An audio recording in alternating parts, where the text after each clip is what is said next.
Assalamu alaikum. Dear students, continuing the series of lectures. In the previous lecture, we have discussed about the liquids and their properties.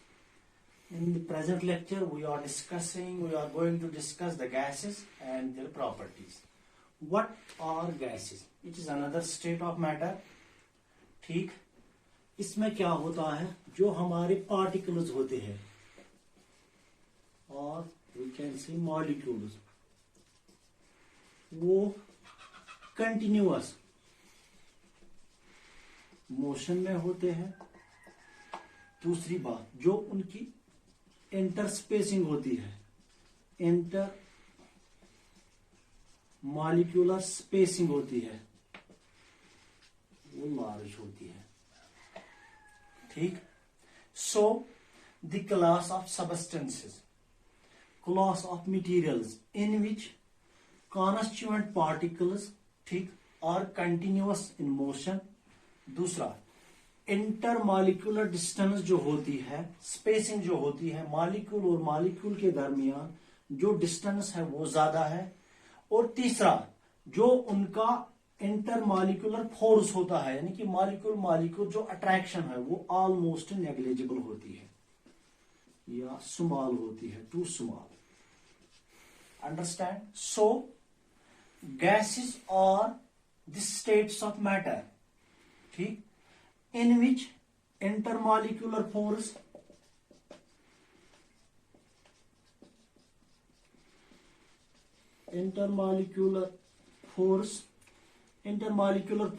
are negligible. First. Second, intermolecular spacing जो होती है वो बहुत ज्यादा होती है. तीसरी, और जो मॉलिक्यूल्स होते हैं गैस के, यानी कि कॉन्स्टिट्यूएंट पार्टिकल्स जो गैस के होते हैं, वो क्या होते हैं, वो कंटिन्यूअसली इन मोशन होते हैं. ठीक. इन तीन को बेस बना के I am going to define this. ठीक.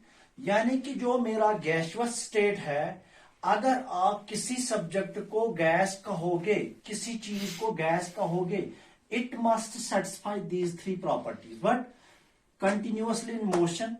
Second, intermolecular spacing is large. Third, intermolecular forces are negligible. Understand? So, gaseous state is that very state in which intermolecular spacing is large. Second, intermolecular forces are too small, negligible, and constituent particles are continuous in motion. I have defined it. What? Gaseous. Gaseous state is that very state in which the constituent particles are in continuous motion, in which molecular interaction, in which molecular spacing is large, and intermolecular forces are negligible. It is what? Gaseous state. Now its properties. P1. पहले ही मैंने बोला कि जो हम gas molecules होते हैं, gas molecules वो क्या होते हैं, randomly oriented.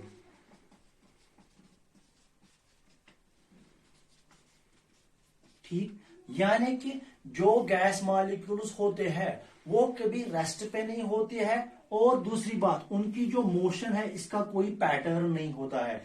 There is no fixed pattern. They are arranged in random and haphazard motion. Understand? दूसरी बात जो उनकी है, P2 प्रॉपर्टी, दूसरी प्रॉपर्टी उनकी, जो उनका इंटरमॉलिक्यूलर फोर्स होता है, इंटरमॉलिक्यूलर फोर्स, ये क्या होता है, टू स्मॉल, बहुत ज्यादा कम होता है या नेग्लिजिबल होता है. अंडरस्टैंड? यानी कि जो गैसेस के दरमियान, जो मॉलिक्यूल्स के दरमियान इंटरमॉलिक्यूलर फोर्स होता है, किन में, गैसेस में. I will take hydrogen gas. ठीक. इन गैसेस के दरमियान, इन मॉलिक्यूल्स ऑफ गैसेस के दरमियान जो इनको बाइंड करता है ताकि एक क्रिस्टल बन जाए, उनके दरमियान जो फोर्स होता है वो बहुत ज्यादा कमजोर होता है, टू वीक. इनकी तीसरी property P3, compressibility.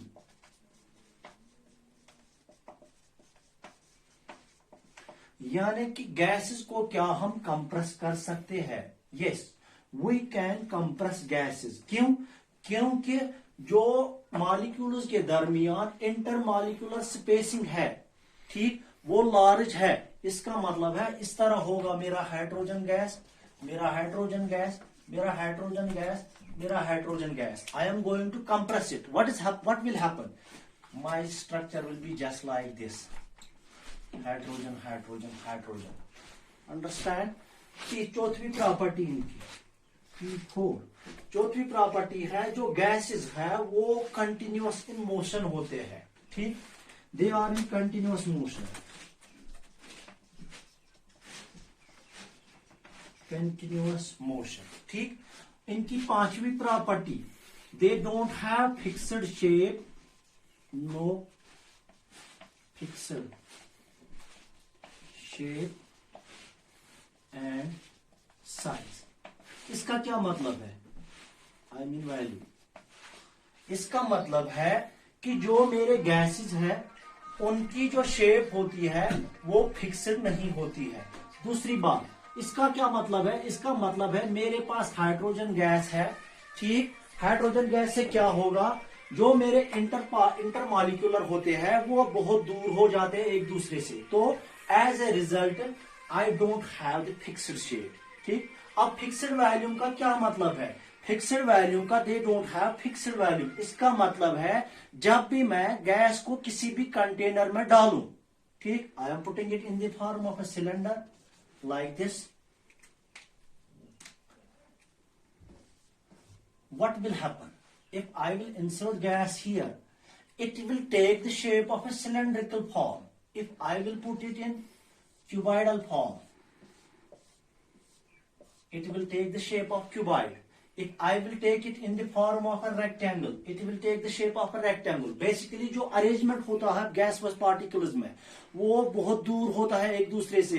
As a result I am not getting definite shape and definite value, ठीक। So guys, students, we have completed matter and its states. It's almost one unit complete. Now only one topic is missing it, that is changes in the states of matter. Inshallah we will discuss in next lecture.